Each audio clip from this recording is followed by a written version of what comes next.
Now let's take it up a notch from what we learned in the last video. We learned in the last video how we can use the moles of A to find the moles of B in a reaction where we have the balanced chemical equation, and A could be a reactant or a product, and so could B. B could be a reactant or a product. What if now we want our answer to be in grams? Let's say you find out that in some reaction you need 1 mole of O2, but instead of wanting the answer in moles you want it in grams. What do we do? And we have seen this previously, where we convert from moles to grams.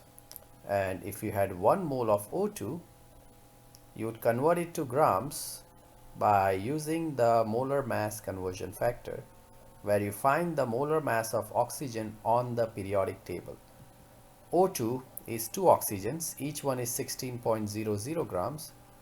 So 2 of them is 16.00 times 2, giving you 32.00. And when you do this conversion, you multiply your moles of O2 with the conversion factor where moles of O2 cancel out, giving you the grams of O2. This is something we did just to convert moles to grams or grams to moles, but now we can solve it for a reaction such as this. Here you have a gas, and this is propane, by the way, propane gas, reacting with oxygen gas to produce carbon dioxide gas and water. This is known as a combustion reaction. Whenever you combine something with oxygen resulting in the production of carbon dioxide and water, it's called a combustion reaction. Notice that this is already a balanced equation, and according to the balanced equation, 1 mole of propane gas, the G stands for gas by the way, reacts with 5 moles of oxygen gas to produce 3 moles of carbon dioxide gas and 4 moles of oxygen gas. I mean water vapor, because it's a gas.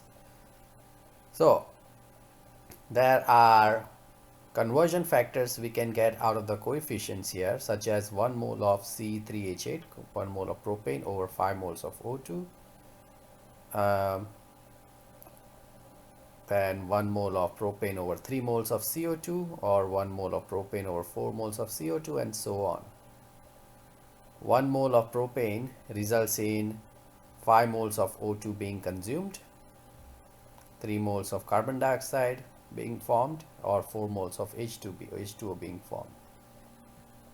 But we want our answer in grams, and here is something that we can ask. Calculate the grams of oxygen reacting with 1 mole of C3H8.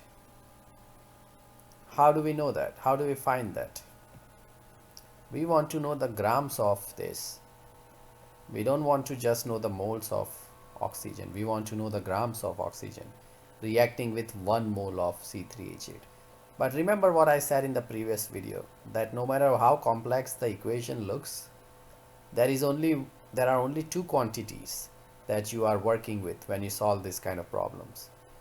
Let's say that the starting quantity for which you are given the amount is your A, and the quantity that you are trying to find is your B. So this is my A, told to me that I'm starting with 1 mole of propane, and this is my B, but I want my answer in grams. So my B is grams of oxygen, which I'm trying to find out. So I'm going to convert my moles of propane to grams of oxygen. But as we learned in the last video, we first convert the moles of your A to moles of B. And then what we had studied a while ago about converting grams to moles and moles to grams is what we can apply here and convert the moles of oxygen to grams of oxygen. So we will have 2 conversions, meaning we will have 2 conversion factors, which we see down here. This is our A, our moles of propane, 1 mole of propane, 1.00 mole of propane, times for every 5 moles of oxygen we use, that's when we use 1 mole of propane according to the balanced equation coefficient, the balanced equation coefficient conversion factor here, times the molar mass conversion factor, which says that 32.0 grams of oxygen is the molar mass of 1 mole of oxygen. So moles of propane and moles of propane here cancel out, the numerator with the denominator. Moles of O2 and moles of O2 here cancel out, the numerator and the denominator, leaving behind just the grams of O2, which is what we are trying to find. And so we get our answer here.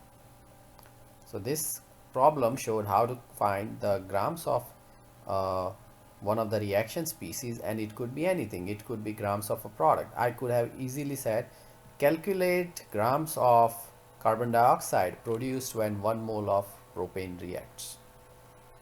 Or I could flip it over and say calculate the grams of propane required to react, or calculate the grams of propane required to produce 3 moles of carbon dioxide. In that case, your A becomes moles of carbon dioxide and your B becomes grams of propane. But these are the kind of steps you would take. In that case, you would start with moles of carbon dioxide to finding the moles of propane, and from the moles of propane, using the molar mass of propane, finding the grams of propane.